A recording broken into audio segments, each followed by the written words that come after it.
a verdadeira igreja, ela ensina que a salvação é pela graça, mediante a fé em Cristo, e não pelas obras humanas.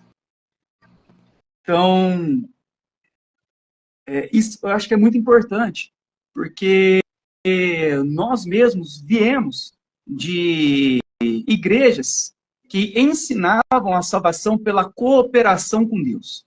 Então, muitas igrejas hoje ensinam isso, que eles até proclamam, não, nós cremos na salvação somente pela graça, cremos na salvação somente pela fé, mas quando eles vão ensinar que é necessário obras para serem salvos. Então, eles vão ensinar, é necessário o batismo para ser salvo. É necessário dar o dízimo para ser salvo.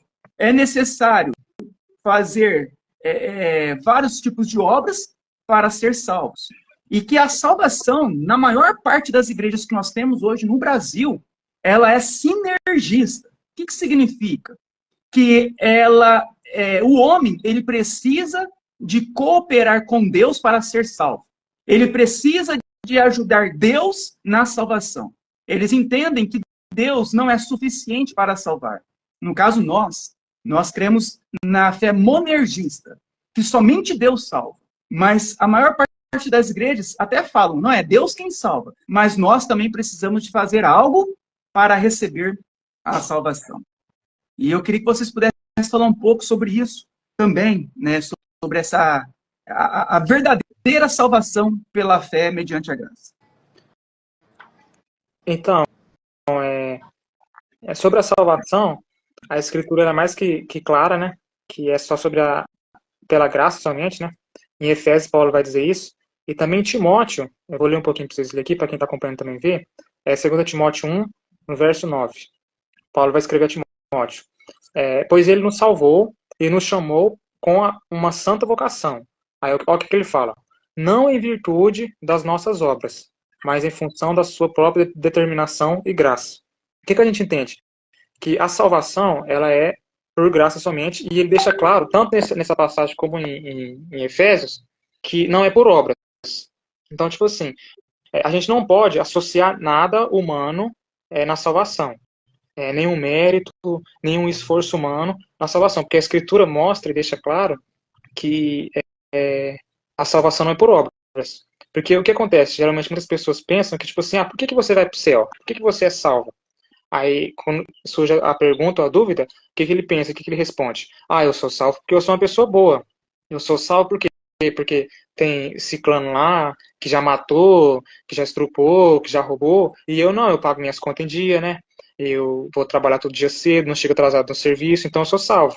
De algum modo, ele coloca os seus próprios méritos e as suas próprias obras como motivo de salvação. E, inclusive, da igreja. Se você passar, sei lá, fazer uma entrevista pela cidade aí, pelos próprios cristãos perguntando por que ele é salvo, dificilmente se ouvir algum falando, eu sou salvo por causa de Cristo, eu sou um pecador, eu peco todo dia, infelizmente, essa é a minha natureza, sempre vou pecar, mas Cristo morreu em meu lugar e ele me salvou. Não, a gente costuma ouvir o quê? Eu cumpro os mandamentos, né? Tem os mandamentos de Êxodo 20 lá, então eu não mato, eu não roubo, então eu sou salvo. A gente entende que o quê? Que Deus, ele não faz acepção na salvação. E que a salvação, ela é incondicional. O que significa esse incondicional que as pessoas não entendem? É que Deus, quando ele nos salvou, ele não levou nada em conta. Nada nosso. Obras, méritos, caráter, nada. É por isso que chama incondicional. É que quando Deus nos salvou, ele não viu nada em nós. Até porque não tinha nada em nós mesmos. A Bíblia vai dizer que até as nossas obras de justiça são trapos de imundícia para Deus, né? Então, até o bem que a gente faz é ruim. Então, o que acontece? Por a salvação ser incondicional, Deus ele não olha nada. Se eu coloco, por mais mínimo que seja, na teologia, na doutrina, que tem que ter um esforço humano, então a salvação ela deixou de ser incondicional e deixou de ser por graça. Porque ganha um mérito, né? Ganha aquele esforço, aquela obra do homem. O que é uma heresia, o que é um engano, né?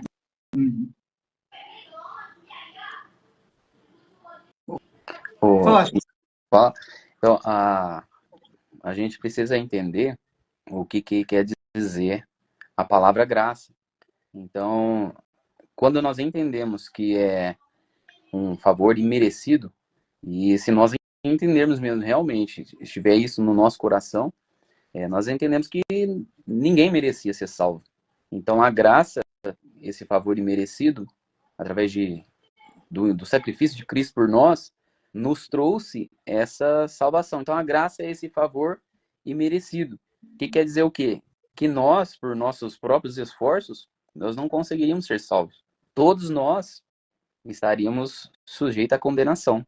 Então, a palavra graça, se nós formos ler ela junto com outros versículos, nós vamos ter ali a questão da eleição. Que Deus, ele vai salvar um povo para ele. Que ele já escolheu um povo para ele. E esse povo, ele é um povo que estava condenado pelos seus próprios pecados.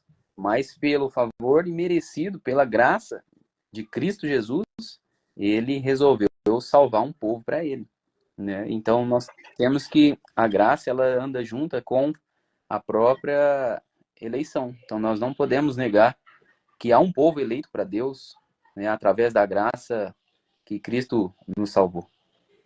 Amém. E quando nós falamos sobre salvação pela graça, sem as obras, muitas pessoas não compreendem. Então eles falam, então eu posso pecar, eu posso viver de qualquer forma. Não. Todos aqueles que realmente foram salvos, eles receberam um novo coração. Então as obras, elas apenas testificam que nós fomos salvos. Mas as obras não nos salvam. Quem nos salva é Cristo, é a morte de Cristo naquela cruz. É a cruz de Cristo quem salva o pecador. E as obras, elas apenas testificam que nós somos salvos, que nós recebemos um novo coração.